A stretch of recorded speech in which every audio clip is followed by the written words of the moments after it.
ममता बनर्जी की सरकार इन दिनों चारों तरफ से घिर रही है। कभी विरोधियों को बंगाल में घुसने नहीं देना चाहती है, तो कभी अपने बयान से विवादों में रहती है। अभी सुप्रीम कोर्ट ने भी इशारों ही इशारों में कहा है कि बंगाल में कुछ गड़बड़ियां तो हैं। कोलकाता हवाई अड्डे पर तृणमूल कांग्रेस सांसद अभिषेक बनर्जी की पत्नी के सामान की जांच पर कस्टम अधिकारियों के कथित उत्पीड़न की घटना पर बंगाल सरकार को नोटिस जारी कर दिया है। मुख्य न्यायाधीश ने इस घटना को बेहद ही गंभीर माना है और कहा है कि पश्चिम बंगाल में कुछ गंभीर गड़बड़ियां हैं।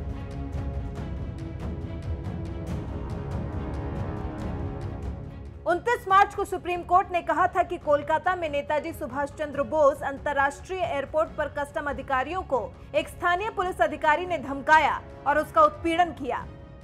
कोर्ट ने यह भी कहा कि कस्टम अधिकारी की गलती इतनी भर थी कि उसने तृणमूल सांसद की पत्नी के सामान की जांच की थी।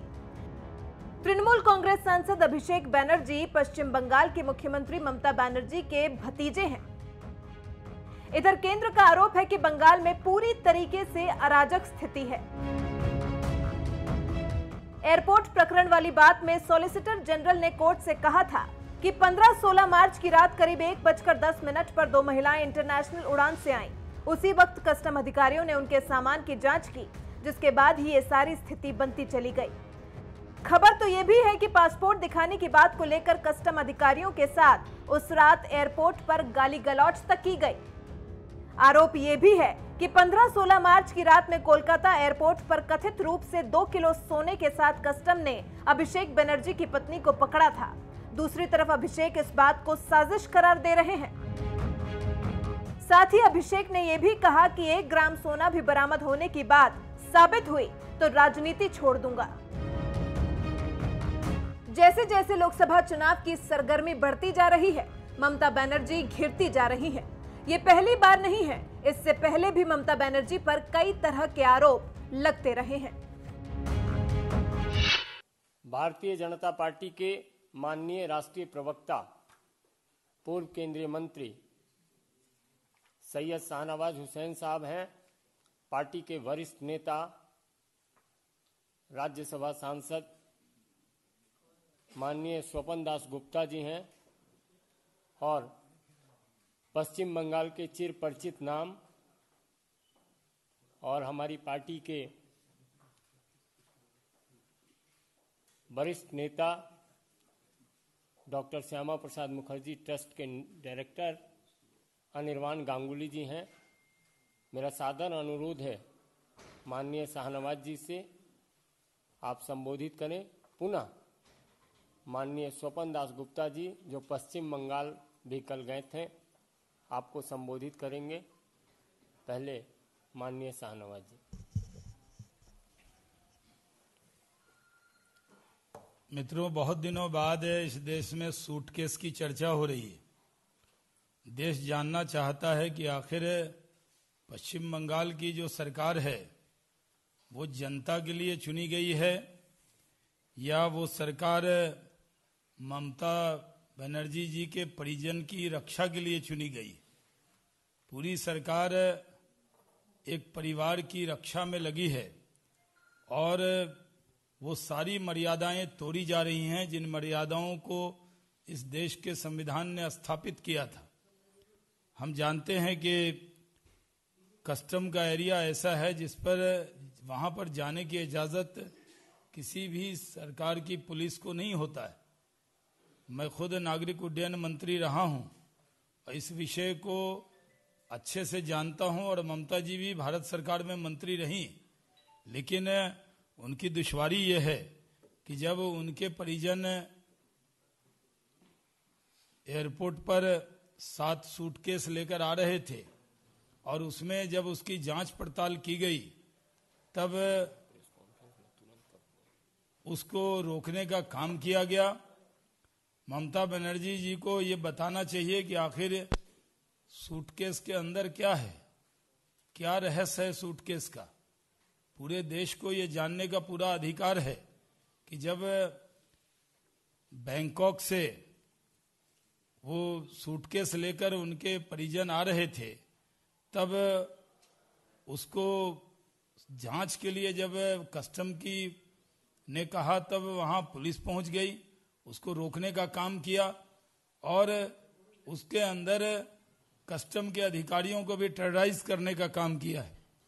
इन 7 सूटकेस की जांच क्यों नहीं होने दी गई? कस्टम अधिकारियों को कलकत्ता पुलिस ने कस्टम के क्षेत्र में इंटर करके उनको धमकाने का काम किया और बाद में उस पर कार्रवाई करने का काम किया है। ममता जी को यह भी बताना चाहिए कि उनके 2 परिजन 6 माह में 21 बार वहां से ट्रैवल करके क्यों आते हैं, बार बार ये सूटकेस बैंकॉक से क्यों आता है। आज की जो परिस्थिति है, इस परिस्थिति में ममता जी की सादगी बड़ी मशहूर रही है, लेकिन उनके परिजन के अंदर सादगी क्यों नहीं? उनके परिजन जिस तरह से एयरपोर्ट पर हंगामा बर्पा किया गया, ये बहुत दुर्भाग्यपूर्ण है और बंगाल की जनता को, देश की जनता को इस बात की खबर लग गई है कि सूटकेस को जांच से रोकने के लिए जिस तरह की कार्रवाई वहां पर की गई, ये काफी दुखद है। उसके बारे में पूरा डिटेल स्वपन दास गुप्ता जी आपको बताएंगे, फिर आपसे बात करेंगे।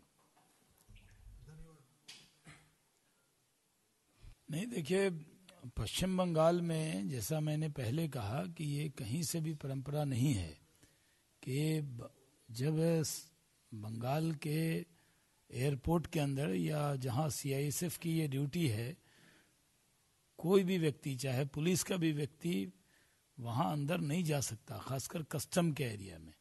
लेकिन वो सारी मर्यादा बंगाल पुलिस ने तोड़ी है और कस्टम जोन में भी उन्होंने जाने का काम किया है। ये पूरी जिम्मेदारी बंगाल की सरकार जिस तरह मर्यादा तोड़ रही है उन पर जाती है, और जो कार्रवाई करनी है कस्टम को या एयरपोर्ट अथॉरिटी को, वो कार्रवाई होगी। बहुत बहुत धन्यवाद।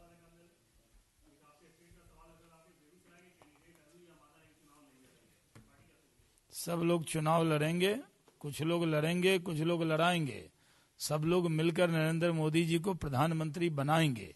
हम सबका मिशन ध्येय एक है, फिर एक बार मोदी सरकार।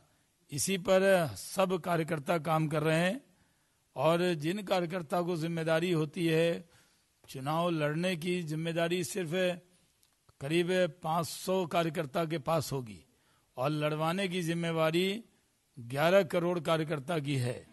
तो 500 लोग लड़ेंगे और 11 करोड़ लड़वाएंगे। बहुत बहुत धन्यवाद।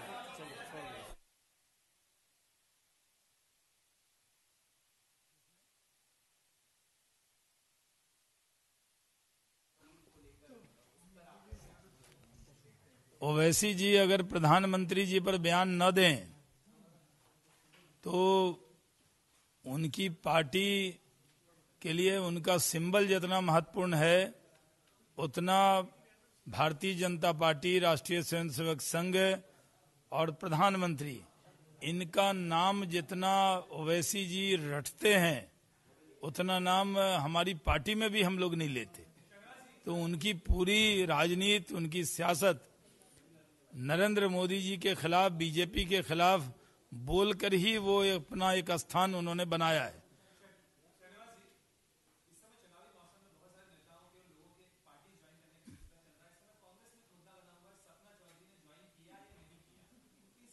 ये कांग्रेस के माननीय जो प्रवक्ता होंगे वही जवाब देंगे। हमें नहीं मालूम उनके यहाँ कौन ज्वाइन करता है नहीं करता है, ये उनका मैटर है, उनको खुद सुलझाना चाहिए। हम लोग तो सबसे मिलते हैं, आप लोगों से भी मिलते हैं, जो मिले उनसे मिलते हैं। हम लोगों ने मिलने पर कोई रोक नहीं लगाई।